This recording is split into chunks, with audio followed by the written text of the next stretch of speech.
Bien-aimés dans le Seigneur, bienvenue encore une fois à tous. Nous avons commencé ensemble la lecture d'un livre intitulé « Si votre foi dit oui, Dieu ne dira pas non ». Un livre de l'archibishop Benson Idahosa, un homme de Dieu du Nigeria. Et nous avons lu tout dernièrement la préface. Nous avons lu la préface et pour me résumer, pour vous donner un brin de ce qui a été dit dans la préface, l'homme de Dieu, Benson Idahosa, nous racontait un événement qui s'était produit alors qu'il était un homme de Dieu, mais pas très connu. Il dit qu'il était donc à l'aéroport de Benin City à Bendel, dans l'état de Bendel au Nigeria, quand un homme l'a approché pour lui demander qui il était et qu'est-ce qu'il cherchait ici. Il a répondu qu'il était un homme de Dieu, un ministre avec les autres hommes de Dieu convoqués ou invités à cette cérémonie. L'homme n'étant pas convaincu, lui répondit « Nous ne vous reconnaissons pas en tant qu'homme de Dieu au grade d'éminence. C'est pourquoi je vous demande simplement de vous retirer. » Cette situation ou cet événement a marqué la vie de l'homme de Dieu, Benson Idahosa, qui donc a pris la résolution d'y travailler puisqu'il sait que Dieu l'a appelé pour un ministère mondial, un ministère grand, qu'il doit y travailler afin que, à travers son ministère, que plusieurs donc soient bénis. Et il a réussi puisqu'à la fin de la préface, il disait qu'il a actuellement sous la main plusieurs invitations, pour ne pas dire requête le suppléant de venir à l'aéroport, le même où il était chassé, renvoyé pour accueillir toujours le président. Alors, nous allons aborder cette fois-ci le chapitre 1. Le chapitre 1 du livre « Si votre foi dit oui, Dieu ne dira pas non ». Chapitre 1. Le diable ne peut pas dire non. Lorsqu'ils furent arrivés près de la foule, un homme vint se jeter à genoux devant Jésus et dit « Seigneur, aie pitié de mon fils qui est lunatique et qui souffre cruellement. Il tombe souvent dans le feu et souvent dans l'eau. Je l'ai amené à tes disciples et ils n'ont pas pu le guérir. » Race incrédule et perverse, répondit Jésus, jusqu'à quand serai-je avec vous? Jusqu'à quand vous supporterai-je? Amenez-le-moi ici. Jésus parla sévèrement au démon qui sortit de lui et l'enfant fut guéri à l'heure même. Alors les disciples s'approchèrent de Jésus et lui dirent en particulier, « Pourquoi n'avons-nous pas pu chasser ce démon? C'est à cause de votre incrédulité, leur dit Jésus. Je vous le dis en vérité, si vous aviez de la foi comme un grain de sénévé, vous diriez à cette montagne, transporte-toi d'ici, là, et elle se transporterait. Rien ne vous serait impossible. » Matthieu 17, 14 à 20. Les disciples du Seigneur Jésus avaient des ennuis. Ils avaient juste connu un échec aigu et décevant. Avant ce jour, ils s'étaient glorifiés comme disciples du Seigneur, ses élèves dans la vérité, qui ont eu part à beaucoup de ses grandes expériences et la plupart du succès de son ministère. Ils avaient même dispensé sa puissance.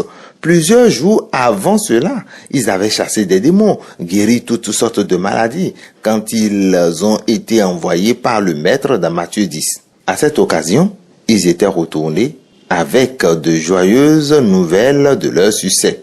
Des malades qu'ils avaient guéris et des captifs qu'ils avaient libérés. Les démons fuyaient à leur apparition. Mais ce jour, la situation était différente.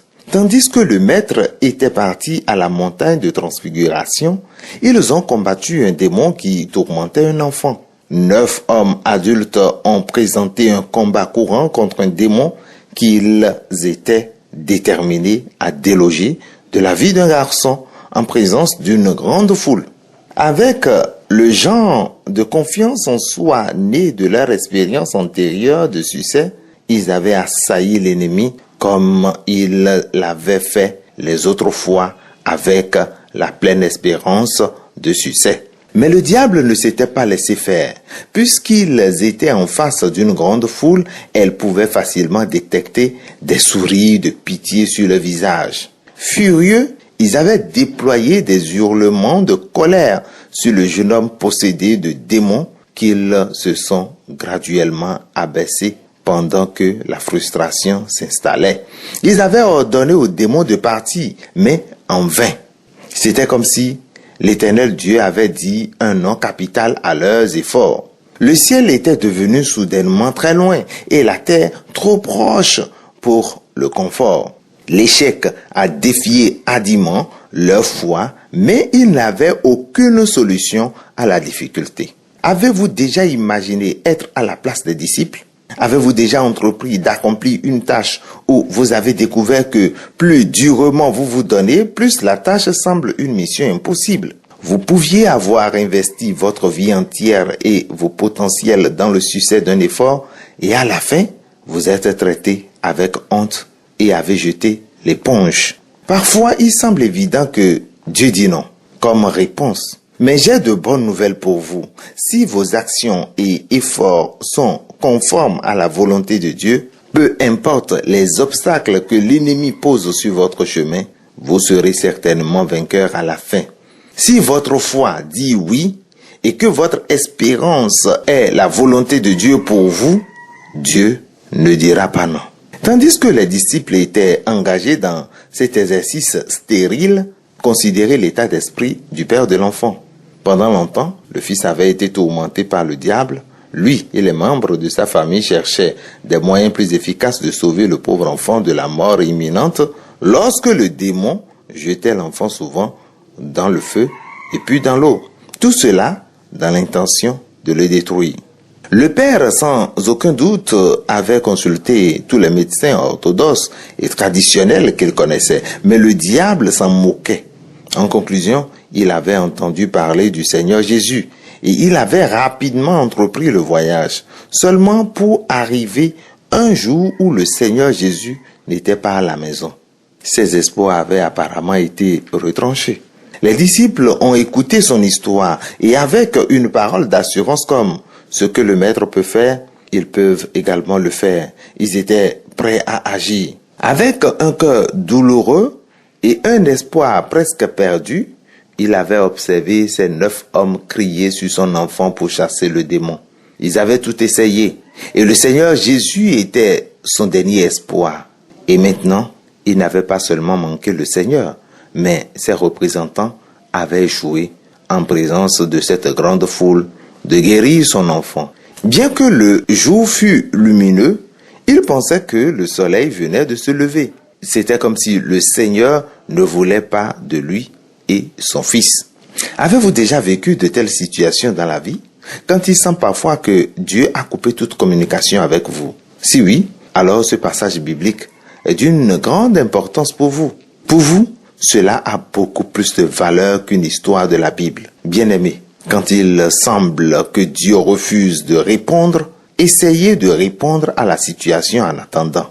Je m'adresse à vous et à beaucoup d'autres qui inondent mon bureau chaque jour avec des lettres et des appels téléphoniques, demandant quoi faire en pareille circonstance. Beaucoup de ces derniers sont de bonnes personnes avec de bonnes positions dans la société. Et j'ai découvert qu'il n'y a aucune personne dans ce monde, peu importe sa position, qui n'a pas besoin de la réponse de Dieu à un moment de sa vie. Et ces personnes qui recherchent des réponses de Dieu sont des hommes et des femmes de l'armée, des entreprises de construction, de la police, des universités, du monde des affaires, des services diplomatiques, et j'en passe. Et d'ailleurs, il y a des chefs traditionnels du Nigeria et d'ailleurs qui deviennent dégoûtés de leur Dieu de bois et de fer. Ils viennent également en quête de solutions ou de réponses de Dieu à leurs problèmes spécifiques. Vous pouvez être effrayé à la recherche d'une aide urgente. Vous pouvez avoir besoin d'un coup de main et d'une épaule pour vous aider à porter votre fardeau. Vous vous demandez pourquoi Dieu ne semble pas vous entendre alors que votre situation se détériore au quotidien. Un homme d'affaires important de Londres m'a remis une lettre lorsque j'étais en Grande-Bretagne pour l'une des évangélisations de notre ministère. Une partie du contenu de la lettre était comme suit. Mes questions sont sans réponse. Ma pensée n'arrive pas à saisir une solution. Personne ne semble avoir la réponse. L'insomnie s'est emparée de moi. Je subis plus de dépression car tous mes amis m'ont abandonné. Archevêque, ma femme et mes enfants sont découragés. L'alcool a compliqué mes problèmes. Je crains d'être anéanti. Y a-t-il une solution? Oui, il y en a. Dieu ne vous a pas oublié ni abandonné dans votre situation. Il est le créateur du monde et de la pensée de l'homme. Il n'y a aucun problème physique ou imagé auquel le Seigneur n'a pas de solution. Même lorsqu'il semble que les lignes de communication entre vous et Dieu sont coupées, ne renoncez pas. Si votre foi dit oui, Dieu ne dira pas non. Tôt dans ma vie chrétienne, j'ai eu une expérience qui est tout à fait inoubliable. Quand j'étais devenu un chrétien en tant que jeune homme vivant dans la maison de mon grand-père, j'ai eu le désir ardent de conduire chaque membre de ma famille à Christ. Je leur parlais de Jésus et de ma nouvelle vie en les convainquant d'abandonner leur culte idolâtre, défiant ainsi leurs idoles et puissance à contester mon autorité. La nuit, je priais pour les membres de ma famille. Je demandais au Seigneur de les sauver. Mais plus je priais pour eux, plus ils adoraient leurs idoles et plus ils me persécutaient. À plusieurs occasions, j'ai été averti que si je ne cessais pas de pratiquer le christianisme, je serais rejeté et chassé de la famille. Mais rien ne m'empêchait de suivre le Seigneur. Puis un jour, ma grand-mère a décidé que je quitte la maison puisqu'il ne pouvait plus supporter mes prières qui étaient des puissances préjudiciables à leur Dieu. Elle a mis mes affaires dans un sac de jute et m'a jeté à la rue. Je n'avais nulle part où aller. Qu'ai-je fait de mal? Le soleil brillait ardemment et le sol de Benin City était chaud, mais je ne le sentais pas. Avec un cœur lourd, j'ai appelé un pousseur de chariot pour prendre mes affaires pour me conduire à l'autre bout de la rue. Destination, m'a demandé le conducteur de chariot. Je ne sais pas, était ma réponse. Continuez jusqu'à ce que nous trouvions une chambre vide à louer. Bien que mon excursion semble drôle, il a exécuté. Déprimé, j'ai suivi le chariot d'une rue à l'autre pendant 3 à 4 heures cherchant une destination. Tout le moment me demandant pourquoi le Seigneur permettait que je sois jeté à la rue pour avoir fait ce qui est juste. Mais le Seigneur m'a rencontré comme il a rencontré le père du garçon possédé de démons. Il m'a fourni une belle solution. Alors, au moment où tout espoir était perdu et les disciples avaient bataillé sans aucun résultat positif, le Seigneur Jésus, maître de l'univers, est soudainement apparu sur la scène. Le père du garçon était le premier à retrouver sa présence d'esprit et de se précipiter du côté de son fils possédé de démons. Il a couru au Seigneur et s'est prosterné devant lui en disant « Seigneur, aie pitié de mon fils ». Et en une seconde, le Seigneur a chassé le démon avec une parole de menace, accomplissant en un moment ce que les disciples n'ont pu faire de toute la journée. Il y avait de la jubilation. La joie du Père était totale. Et la foule louait Dieu. Mais les disciples étaient abattus. Ils étaient confondus. Vous pouvez être confondus en ce moment. En tant qu'enfant de Dieu, vous avez respecté votre engagement avec Dieu et l'homme. Mais pourquoi la pauvreté s'est-elle accrochée à vous comme une sangsue? Vous avez entendu beaucoup de messages sur comment prospérer et avez appliqué tous les antidotes spirituels. Pourtant, la pauvreté refuse de quitter votre vie. Vous avez lu, avez mangé et bu les 7 clés du succès et de la prospérité. Et vous avez consulté le prophète Jonathan John, ayant payé les honoraires appropriés de consultation. Vous avez participé aux longues réunions et avez pleuré à chaudes larmes, implorant Dieu d'intervenir dans votre situation. Cependant, il est évident que les cieux se sont fermés et les seuls mots que vous pouvez voir dans les yeux de votre esprit sont aucune solution. Et au bon milieu de vos problèmes, vous entendez de grands témoignages de ce que le bon Dieu fait pour d'autres frères et sœurs en Christ. Ils prient et témoignent des exaucements de leurs prières. Ils mettent en évidence les preuves des miracles et de la qualité de Dieu. Et il est clair aux yeux de tous que la faveur de Dieu est sur eux. Vous êtes invité à la dédicace des voitures et maisons. Et vous ne pouvez que bénir Dieu pour ses bienfaits envers les autres. Et vous vous demandez, et moi, qu'ai-je fait? Pourquoi mes prières n'ont pas été exaucées? Vous examinez votre vie et découvrez que vous êtes dans la foi et en bonne position avec Dieu. Comme les disciples, vous avez donné les meilleurs efforts que les circonstances autour de vous exigent. Cependant, tout ce que la foule autour de vous offre comme récompense sont des critiques, des menaces, des privations, des punitions, etc. Vous vous demandez comment pouvez-vous réussir dans une atmosphère d'hostilité et de relégation délibérée. Lisez ceci. Et il ne fit pas là beaucoup de miracles à cause de leur incrédulité. Matthieu 13, 58. L'évangile selon Marc le présente mieux en forme de graphique en disant « Il ne put faire là aucun miracle, si ce n'est qu'il imposa les mains à quelques malades et les guérit.